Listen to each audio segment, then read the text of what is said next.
contento de poder compartir algunos pensamientos con ustedes. Hablando de la ley de alquileres, ¿está vigente la nueva ley? ¿Se volvió a la anterior? ¿Cuál es la situación? En realidad hay un sistema dual, porque por un lado están las disposiciones del Código Civil y Comercial, claro, que reemplazó la ley 23091, que era la ley de locaciones urbanas. A esa ley, durante la pandemia, se dictaron un par de decretos de necesidad y urgencia, el 320 y después su prórroga. Recuerdan ustedes que había congelado y había otorgado una espera legal respecto de las deudas que se generaran durante la pandemia.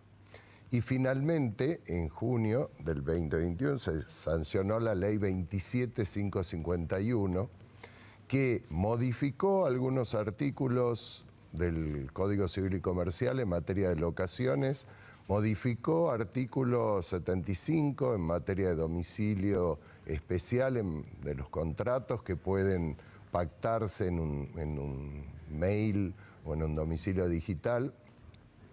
Agregó una legislación complementaria a lo dispuesto en el Código Civil y Comercial, modificó algunas cuestiones referentes tanto a la intermediación inmobiliaria cuanto a los mecanismos, procedimientos de mediación en materia inmobiliaria, y creó también un organismo para fomentar la construcción de viviendas y políticas de vivienda para incrementar la oferta de inmuebles en locación, porque en definitiva, según lo que nosotros consideramos, el incremento de la oferta de los inmuebles de locación, que es lo que actualmente se ha retraído en forma muy importante, es lo que va a permitir la mejora en la posición del colectivo de locatarios. Bien. Lo que más le cuestionaron a esa nueva ley, entiendo, fueron algunos plazos establecidos, duración de los contratos y también la regulación de algunos montos, algunos valores en dinero. Claro, en realidad parecía un cóctel explosivo a los efectos de desalentar que los propietarios pusieran los inmuebles en locación. Por un lado, se unificaron los plazos mínimos para celebrar contratos de locación en 3 años, cualquiera sea el destino, es decir, si sea un destino habitacional o con otra finalidad. Y a eso también en la legislación, digamos, complementaria de la ley 27551, en materia habitacional se limitó la posibilidad de actualizar los montos locativos. El problema del precio en la locación es la inflación, en realidad. Porque si no hubiera inflación no se discutirían mecanismos para mantener actualizado el precio durante el plazo. El contrato de locación es un contrato eminentemente de duración que se prolonga en el tiempo. Sí. Entonces, a la medida en que hay estabilidad económica y no hay inflación, no se requiere actualizar constantemente el precio. En cambio, si hay hay inflación como la que tenemos actualmente, se suelen recurrir a mecanismos de actualización.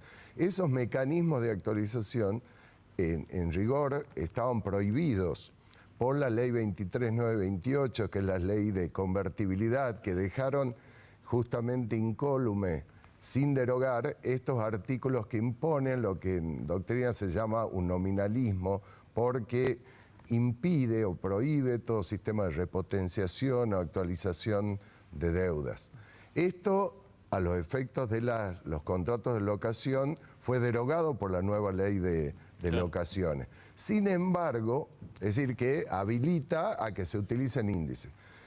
Pero mientras en materia no habitacional lo deja librado a las partes, es decir, si van a continuar utilizando lo que es en práctica un precio escalonado, si van a hacer referencia o van a hacer un precio cuotativo o un precio canadiense en referencia al valor de determinados bienes que componen el destino de la locación, en materia habitacional se dijo que se puede actualizar el precio de los alquileres solo una vez al año. Claro. Es decir, que si tenemos un plazo mínimo de 3 años, se van a poder hacer 2 actualizaciones. Y además se limita el monto o se determina el coeficiente que se va a utilizar al decir que va a ser un coeficiente mixto entre el IPC, es decir, el incremento de precios al consumidor, y el RIPTE, que es la variación de salario de los trabajadores estables. Entonces, en base a estos dos índices, el Banco Central va a publicar, y ya lo hizo, un índice a los efectos de actualizar el precio locativo.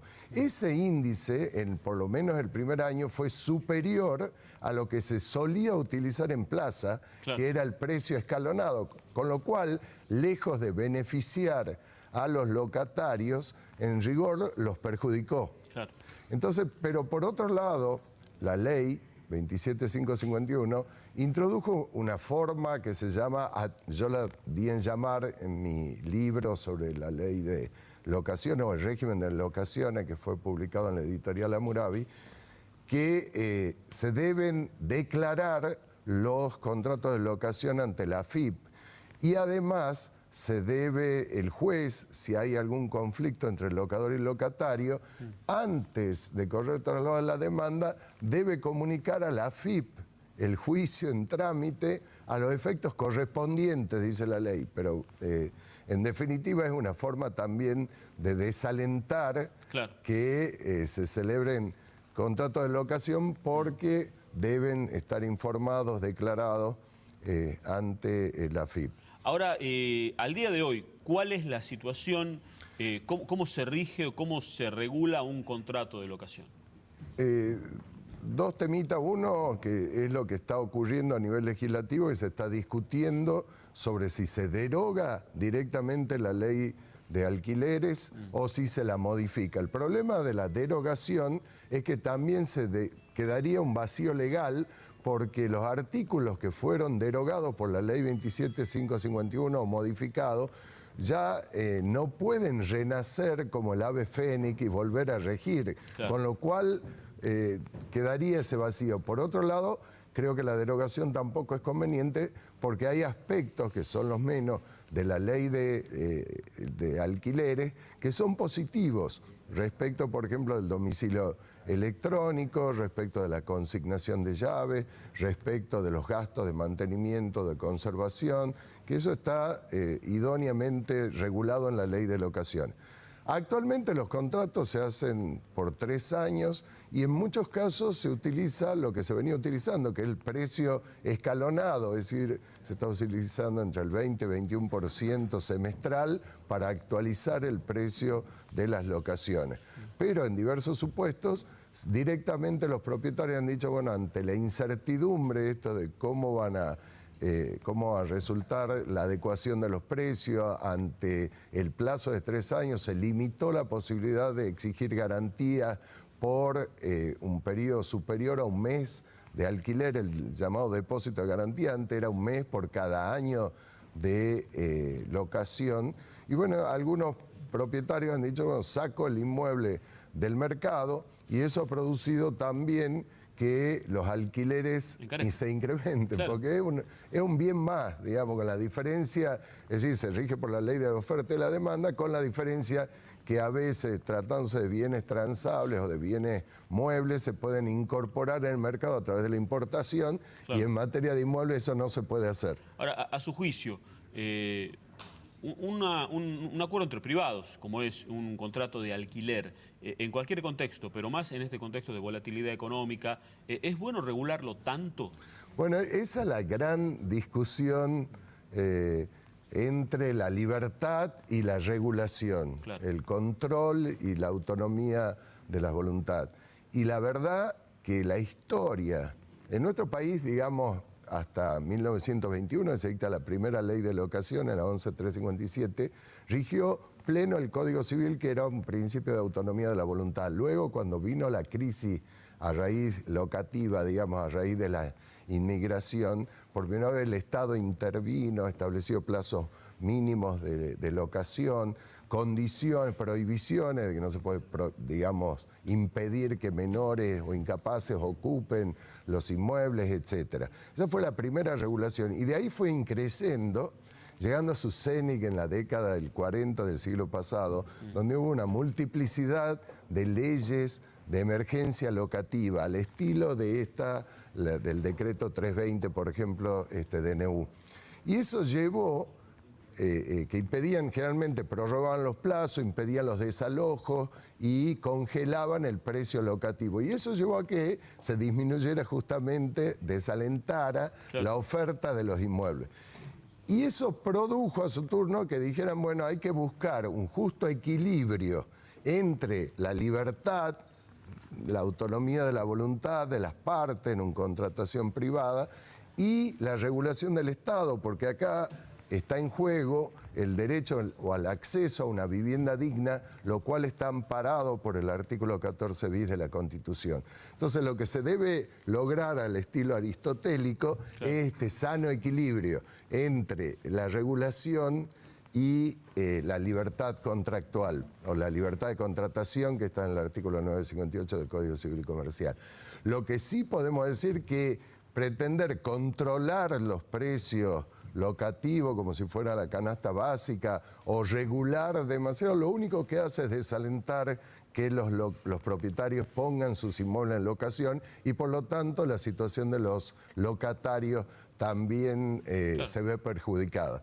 Porque acá también hay que pensar, por otro lado, que los propietarios no son el señor de la vecindad, del chavo que va a cobrar los alquileres, también es una persona que pudo ahorrar a través de su trabajo y que adquirió un inmueble, dos inmuebles, para que al momento de su jubilación pudiera tener mejores ingresos. Entonces ese también es digno de protección y por lo tanto no es simplemente atacarlo como si fuera despreciable, porque si no el Estado en realidad lo que hace es externalizar, porque hay muchos problemas en materia locativa y de vivienda que son problemas de la seguridad social y eso no lo puede soportar el colectivo de locadores. Claro. Eso lo debiera solucionar el Estado. Y para finalizar, sobre eso, el problema legal que plantea esta multiplicidad de normas se agrava por la grieta política, ¿no?